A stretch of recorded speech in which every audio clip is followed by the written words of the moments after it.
Yeah, good morning, everyone. Good morning, sir. So, Morning. today Morning. we are going to start next unit, rather last unit of this course, that is sociological theory. And the topic, the title of this unit is uh, Emile Durkheim. In this unit, we will study two of his basic theories, fundamental classical theory rather. One is sociology of religion, and second one is social division of society.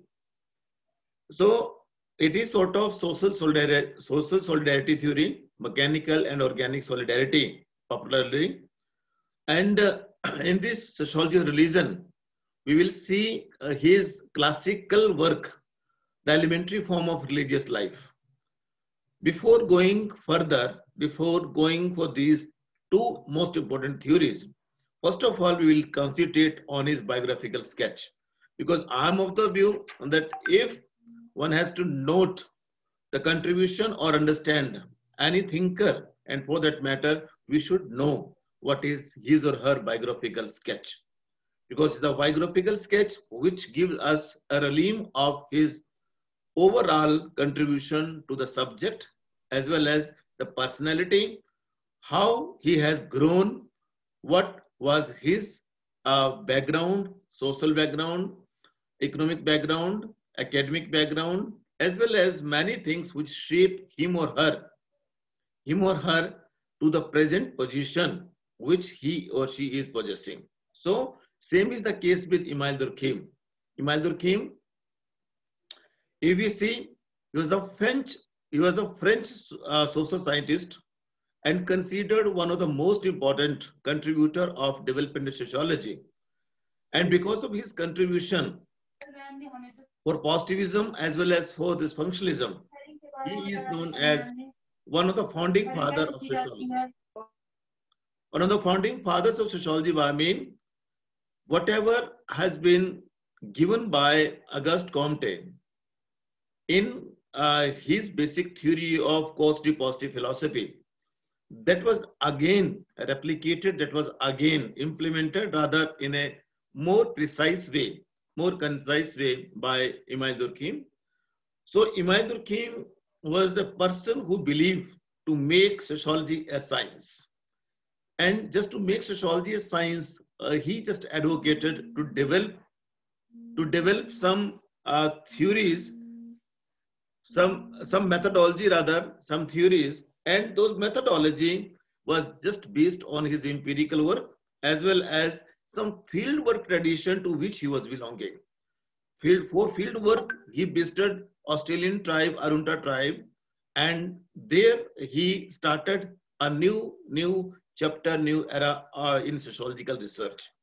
So he advocated social fact as a method of sociology, social fact as a method of sociology, and defined sociology as a science of collective representation, rather collective conscience as well. So he was of the view that individual is not important just to understand the social reality, but it is the collectivity. It is a collectivity which is very very important, and it is a collectivity which shape the behavior of individual and society as well. But he also start one debate that who came first, either society or individual, because the fact is no individual can be in absence of society, and society cannot be formed, cannot be cannot be formed in absence of individual. So considering this, we are starting this debate, rather his whole idea about sociology. And before going further, we will start with his biographical sketch. And in backdrop of our mind, we will be concentrating while studying Emile Durkheim on collectivity, not on individual, because he was of firm belief that it is a collectivity which shape individual. It's a society. A society which shape individual. Individual never shape society. So सबसे पहले तो हम ये जानने की कोशिश करेंगे कि इनका बायोग्राफिकल स्केच क्या है।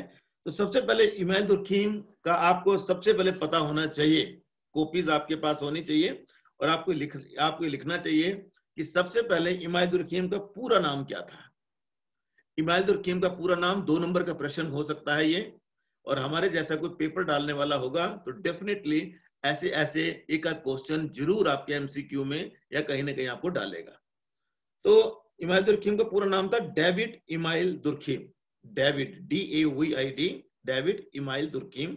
इमाइल दुर्खीम तो सभी जानते हैं, परंतु पूरा नाम उनका डेविड इमाइल दुर्खीम था। ये शायद बहुत कम लोग इसको जानते होंगे। सो he was a famous, rather he is a famous as sociologist. He born on 15th of April 1858.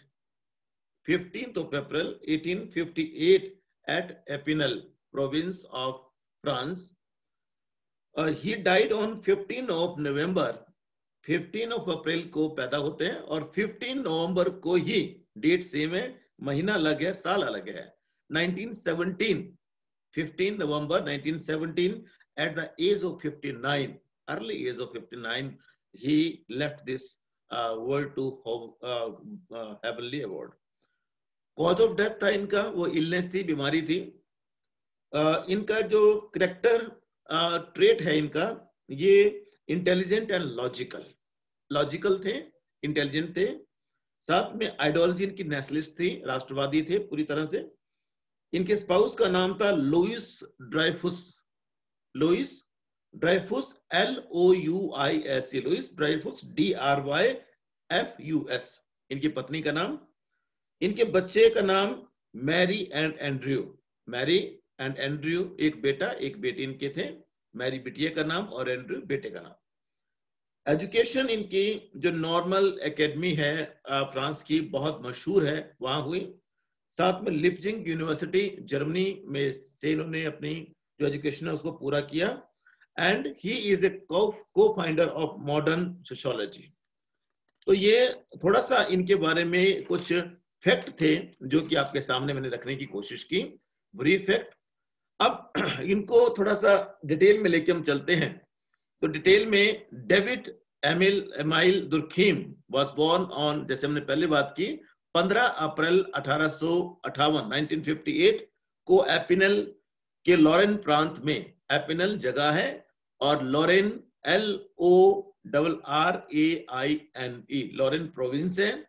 उस प्रोविंस में, फ्रांस कंट्री है, में इनका जन्म होता है। इनकी फैमिली जो थी ज्यूज थी। ज्यूज फैमिली होने के नाते इनके पिताजी और दादाजी और दादी जी सारे के सारे रेबीज थे, RABBIS। रेबीज क्या होता है आपको ये पता होना चाहिए। Rabies mean the person who perform religious act in church. जैसे हमारे यहाँ पुरोहित होता है, उसी तरह से ज्यूज में जो धार्मिक कार्यों को करने वाला व्यक्ति होता है उसे रेबी कहते हैं, RABBI, रेबी। तो इनके दादा भी, इनके पापा भी और इनकी दादी भी जो थे वो रेबीज थे सारे के सारे। तो उसी ट्रेडिशन को फॉलो करते हुए दादा और पापा इनके चाहते थे कि इमाइल दुर्खीम भी रेबी ही बने, परंतु इमाइल दुर्खीम रेबी नहीं बने और वो एक सोशियोलॉजिस्ट बन गए। इनकी प्रारंभिक जो एजुकेशन थी वो वहीं लोकल स्कूल्स, लोकल कॉलेजेस में हुई। उसके बाद उन्होंने अपने ट्रेडिशन को तोड़ते हुए, ट्रेडिशन क्या था, जो एक दादा बने फिर पापा बने, उस ट्रेडिशन को तोड़ते हुए उन्होंने इकोल नॉर्मल एकेडमी में 1879 में एडमिशन लिया। 1879 में एडमिशन लेने के बाद इन्होंने फिलॉसफी का अध्ययन इस एकेडमी में किया और ये एकेडमी जो थी बहुत रिप्यूटेड थी। और उसमें वहां से 1882 में ग्रेजुएट हुए और ग्रेजुएट होने के बाद इन्होंने टीचिंग, फ्रांस में ही वहां टीचिंग स्टार्ट कर दी, पढ़ाने लगे, शिक्षक बन गए। 1887 में इन्हें सोशल साइंस और पेडोलॉजी डेवलप करने के लिए सोशल साइंस की यूनिवर्सिटी ऑफ बॉर्डेक्स में पहला official, first ever official sociological course in France में इंट्रोड्यूस हुआ और उसके लिए इन्हें जो है चुना गया और इन्होंने पहला एवर ऑफिशियल सोशियोलॉजिकल कोर्स जो था वो इमाइल दुर्खीम ने फ्रांस में स्टार्ट किया। 1887 में। 1887 में ही दुर्खीम जो थे, दुर्खीम लुइस ड्राइफुस के साथ इनका विवाह हो गया, जैसे पहले नाम मैंने आपको बताया था, और जिनसे इन्हें 2 बच्चे हुए, एक मैरी और एक एंड्रयू, जैसे हम पहले बात कर चुके हैं। और साथ में during his time at Bordeaux Emile Durkheim को बहुत ज्यादा कामयाबी मिली, और उसी कामयाबी के दौरान वहां नौकरी करते करते उन्होंने अपने डॉक्टरेट का थीसिस जो था, पीएचडी का थीसिस, जिसका कि टाइटल था on division of social labour, जो कि अपने आप में अलग तरह की चीज थी। डिवीजन ऑफ सोशल लेबर 1893 में इसको इन्होंने जो था वो हासिल किया, और पीएचडी की डिग्री 1893 में इन्होंने हासिल की। और उसी के साथ जैसे पीएचडी की, उसके बाद the rules of sociological method नाम की एक और किताब इनकी, classical book rather I would say, 1895 में पब्लिश हुई। और उसी के 2 साल के बाद एक और अति महत्वपूर्ण किताब इनकी जो क्लासिकल मानी जाती है, the suicide a study of sociology, the suicide study of sociology नाम से 1897 में पब्लिश हुई। और उसी साल जो था 1896 में इन्होंने एक प्रेस्टिजियस एक जर्नल था एनए सोशियोलॉजी क्यू, फ्रांस में, फ्रेंच में लिखा जाता था ये, एनए सोशियोलॉजी क्यू, उसका इन्होंने प्रेस्टिजियस जर्नल के लिए अपना जो था एकेडमिक कंट्रीब्यूशन दिया। इसके साथ ही इमाइल दुर्खीम अपनी इसी विद्वता के कारण 1902 में फाइनली उन्हें प्रमोशन दिया गया, और ये चेयरमैन बन गए, chair of science of sociology in Sorbonne university. Sorbonne में इन्हें चेयरमैन बना दिया गया, और 1906 में ये फुल फ्लैज प्रोफेसर बन गए उस यूनिवर्सिटी में। 1906 में फुल फ्लैज प्रोफेसर बन गए, और 1913 में उन्होंने अपनी पोजीशन जो थी वो एक ऐसी बना ली 1913 तक कि उनका नाम सारी दुनिया में हो गया, और उन्होंने अपनी पोजीशन एक सोशियोलॉजिस्ट के रूप में उन्होंने अपने आप को स्थापित कर लिया था। और जब वो उसमें चेयरमैन बने science education and sociology department में, तो उन्होंने कई ऐसे लेक्चर दिए, और उन लेक्चर की वजह से इन्हें जो है वो एक ऐसे स्थापित सोशल साइंटिस्ट के रूप में, सोशियोलॉजिस्ट के रूप में जाने लगा। और इस तरह से इन्होंने एक और इनकी जो कृति थी 1912 में the elementary form of religious life के नाम से आई, जो कि ऑस्ट्रेलिया के अरुंटा ट्राइब पर आधारित थी, क्योंकि उसके लिए इन्होंने बहुत सारा जो भी लेक्चर दिए थे उससे प्रभावित होकर इन्हें स्कॉलरशिप मिली, और स्कॉलरशिप मिलने के बाद ये फिर अरुंटा ट्राइब का अध्ययन करने के लिए ऑस्ट्रेलिया और न्यू गुनिया के बीच में ये ट्राइब पाई जाती है, वहां ये उसका अध्ययन करने के लिए गए। तो 1912 में जब the elementary form of religious life आई, तो उन्होंने क्या कर दिया कि एक अपने आप को पूरी तरह से दुनिया में जो एंथ्रोपोलॉजिकल स्टडीज होती हैं उसके लिए अपने आप को एक फील्ड चेयर एंथ्रोपोलॉजिस्ट से निकलकर एक field anthropology arm chair anthropology से निकलकर फील्ड एंथ्रोपोलॉजी में कदम रखा। 1914 में आपको जैसे पता है कि विश्व युद्ध छिड़ गया था, तो उन्होंने 1915 में अपने इकलौते पुत्र एंड्रयू को जो था मिलिट्री सर्विसेज, क्योंकि वहां करनी पड़ती है यूरोप में सबको, वो विश्व युद्ध में भाग ले रहे थे। तो विश्व युद्ध में भाग लेते हुए उन्होंने क्या कर दिया कि 1915 में इनके जो पुत्र थे वो उसमें वीर गति को प्राप्त हुए और वहां युद्ध में मारे गए।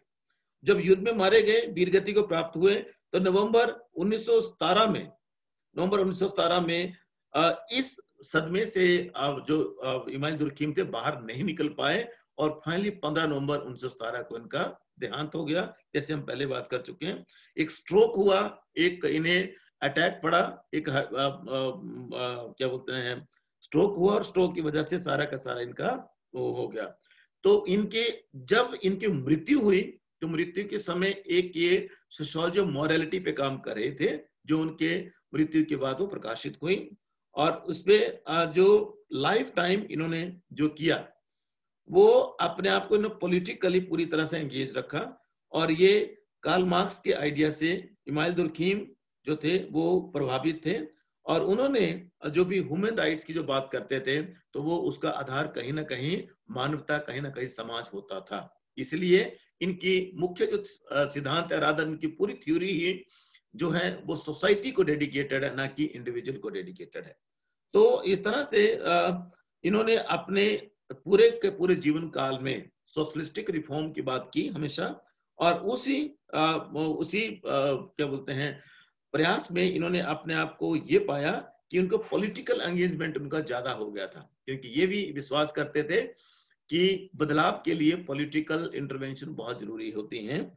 और इसकी वजह से जो फ्रांस की सोसाइटी उस समय, क्योंकि आपको याद ही होना चाहिए कि 1789 में फ्रेंच रेवोल्यूशन के बाद ही सोशियोलॉजी स्टार्ट हुई थी, तो अभी करीब करीब ज्यादा समय नहीं हुआ था, क्योंकि किसी भी रेवोल्यूशन से कोई नया सोशल सिस्टम एस्टेब्लिश होता है तो उसको समझने के लिए कुछ एक वक्त लगता है, सालों लगते हैं, और वही आफ्टर इफेक्ट हो रहा था, नई सोसाइटी का निर्माण फ्रांस में हो रहा था। तो उसी समय ये आते हैं और इन्होंने अपने आप को स्थापित करते हैं।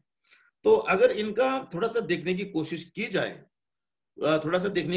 जाए, तो इमाइल दुर्खीम का जो अटेम्प्ट था, राधा जो कोशिश थी, प्रयास था कि just establish sociology as a science. ये इनका हमेशा प्रयास रहा कि सोशियोलॉजी को हम साइंस, विज्ञान की श्रेणी में कैसे ला सकते हैं। इसीलिए जो ये किताब इनकी 1895 में आई थी, the rules of sociological method, जिसमें उन्होंने सोशल फैक्ट की बात की थी, तो वो उन्हीं का ये प्रयास था। और उस प्रयास के चलते इन्होंने जो हमारे सामने रखने की कोशिश की, तो इन्होंने अगस्ट कॉम्टे ने जो पॉजिटिव फिलॉसफी का जो कंसेप्ट दिया था उसको लिया, और साथ में हार्वर्ड स्पेंसर का जो ऑर्गेनिक एनालॉजी का जो कंसेप्ट था वो इन्होंने प्राथमिकता के आधार पर उसको लिया और उस पर काम करना उन्होंने शुरू किया। तो कॉम्टे का जो पॉजिटिविज्म था, खास करके उसी पॉजिटिविज्म को इन्होंने आगे बढ़ाते हुए जो साइंटिफिक अप्रोच थी जस्ट टू स्टडी सोसाइटी, उसको इन्होंने ग्रास्प किया, और उन्होंने ये कहा कि सोसाइटी का अध्ययन करने के लिए समाज को एक प्रत्यक्षवादिता, पॉजिटिविटी के आधार पर अध्ययन करने के लिए हमें क्या करना होगा, समाज को हमें उस तरह से देखना है कि जिस तरह से समाज जैसा है वैसा ही हमने समाज को देखना है। तो इसी अप्रोच को आगे इन्होंने बढ़ाया, और बढ़ाते हुए जो हार्वर्ड स्पेंसर की जो अप्रोच थी ऑर्गेनिक एनालॉजी की, उसे समाज के विकास को समझने के लिए इन्होंने प्रयोग में लाया, जो कि हमें मैकेनिकल और ऑर्गेनिक सॉलिडारिटी के रूप में देखने को मिलता है। क्योंकि ये सॉलिडारिटी की बात करते थे तो यहाँ जो बात होगी वो कलेक्टिव कॉन्साइंस की बात होती थी, कलेक्टिव रिप्रेजेंटेशन की बात होती थी।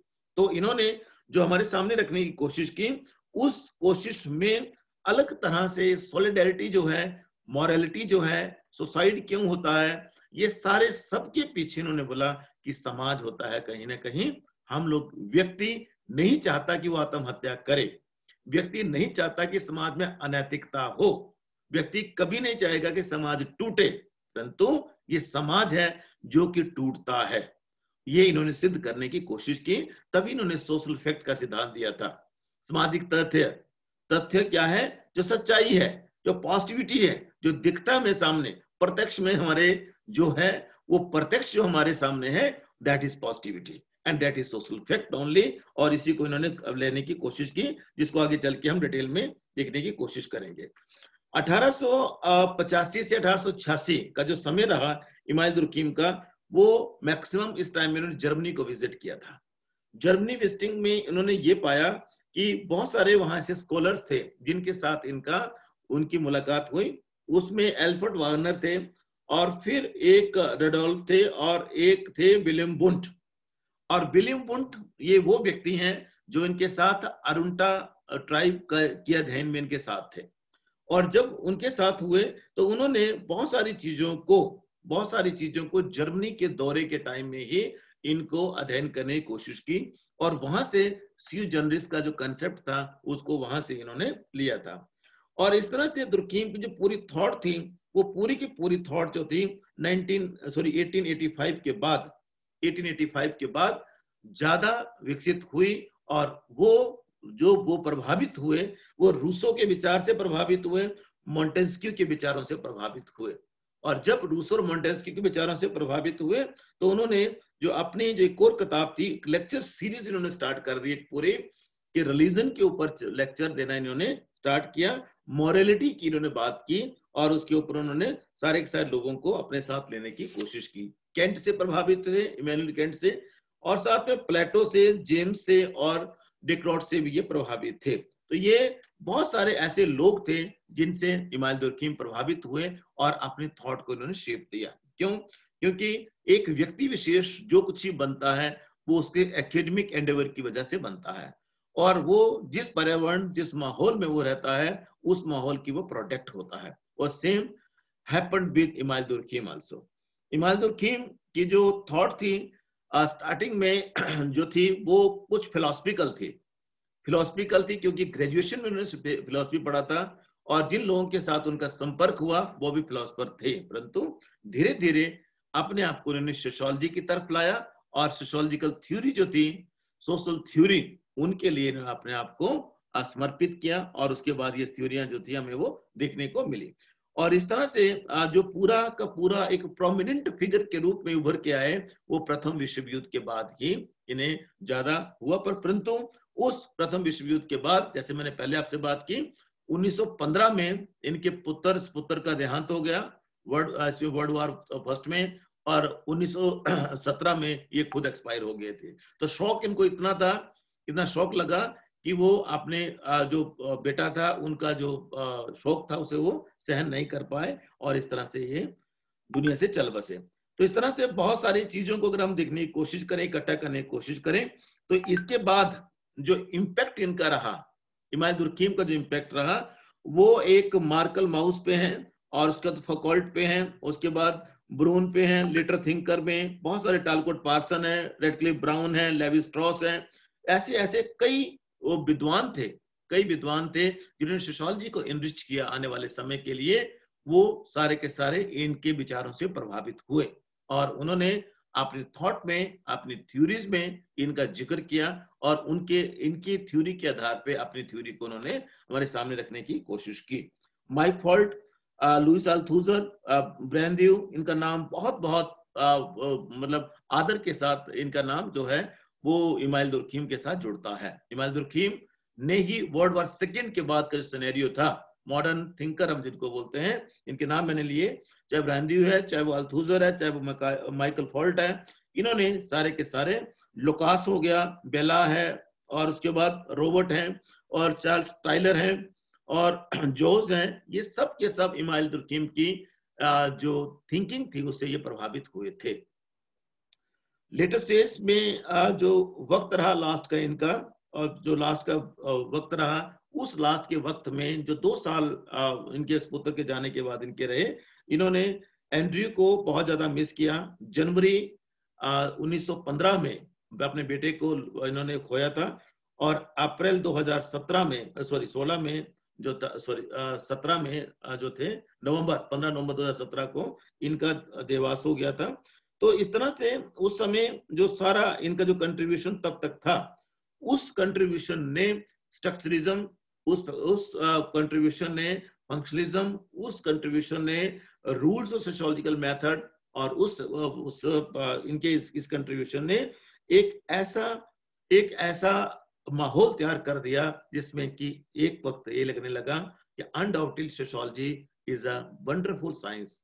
ये सोशियोलॉजी एक विज्ञान है पूरी तरह से, और वो विज्ञान की भांति ही काम करता है। ये सारा इनका कंट्रीब्यूशन की था, और इनके कंट्रीब्यूशन की वजह से ही कि सोशियोलॉजी के लिए ही नहीं बल्कि लॉ के लिए और साथ में मॉरलिटी के लिए, सुसाइड के लिए, मेडिकल साइंसेस में इनकी थ्योरियों को पढ़ाया जाता है। सुसाइड की थ्योरी को मेडिकल साइंस में पढ़ाया जाता है, और इन्हीं लोगों के एफर्ट से कि जिसकी वजह से मेडिकल सोशियोलॉजी का जन्म भी होता है, लॉ का जन्म होता है, मॉरलिटी की बात करते हैं, और साथ में इन्होंने इकोनॉमिक्स की बात की, चाइनीज इंस्टीट्यूशन में लिंग्विस्टिक की बात करते हैं, एथोलॉजी की बात करते हैं, हिस्ट्री की बात करते हैं, एंथ्रोपोलॉजी की बात करते हैं, और नए नए ट्रेडिशंस की इन्होंने बात की।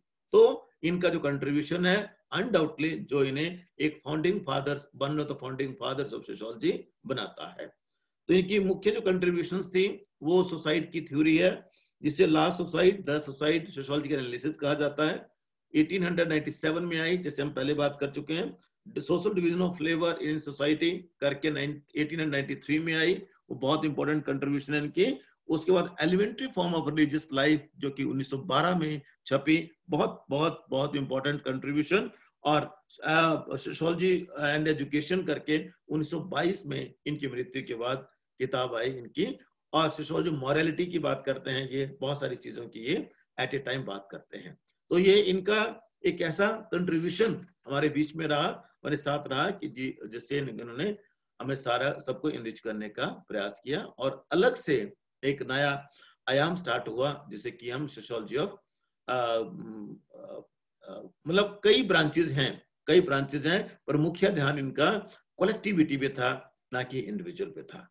इसी के साथ इसको इनका जो बायोग्राफिकल स्केच है इसको हम खत्म करते हैं। और कल जो हम देखेंगे इनका थ्योरी ऑफ रिलीजन या सोशियोलॉजी रिलीजन करके इनकी जो कंट्रीब्यूशन है उसके बारे में हम बात करने की कोशिश करेंगे। मुख्य जो नाम है इस थ्योरी का, that is elementary forms of religious life, इसके ऊपर कल हमारा ध्यान रहेगा। तो कल तक के लिए मिलते हैं कल।